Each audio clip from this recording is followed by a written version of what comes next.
यह बात उस समय की है जब कुरुक्षेत्र में कौरवों और पांडवों के बीच युद्ध चल रहा था। पितामह भीष्म कौरवों की ओर से युद्ध लड़ रहे थे, लेकिन कौरवों के सबसे बड़े भाई दुर्योधन को लगता था कि भीष्म पितामह पांडवों को नुकसान नहीं पहुंचाना चाहते हैं। दुर्योधन का मानना था कि पितामह भीष्म बहुत शक्तिशाली हैं और पांडवों को मारना उनके लिए बहुत आसान है। इसी सोच में डूबा दुर्योधन भीष्म पितामह के पास पहुंचा।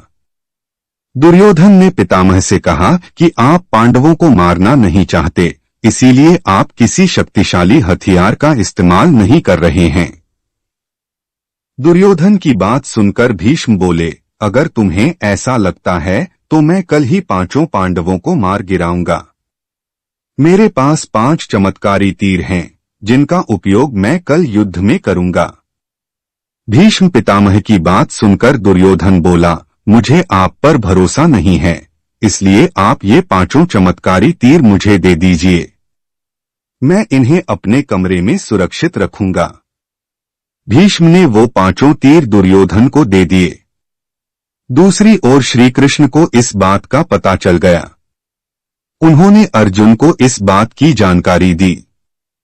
अर्जुन यह सुनकर घबरा गया और सोचने लगा कि इस मुसीबत से कैसे बचा जाए।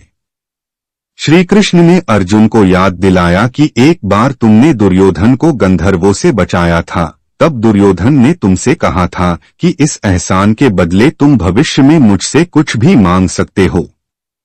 यह सही समय है, तुम दुर्योधन से वो 5 चमत्कारिक तीर मांग लो। इसी तरह तुम्हारी और तुम्हारे भाइयों की जान बच सकती है। अर्जुन को श्री कृष्ण की सलाह बिल्कुल सही लगी। उसे दुर्योधन का दिया वचन याद आ गया। ऐसा कहा जाता है कि उस समय सब अपने दिए गए वचन जरूर निभाते थे। वचन तोड़ना नियम के खिलाफ माना जाता था।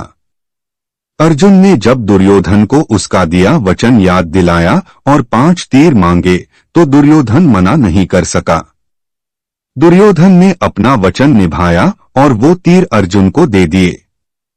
इस तरह श्री कृष्ण ने अपने भक्त पांडवों की रक्षा की।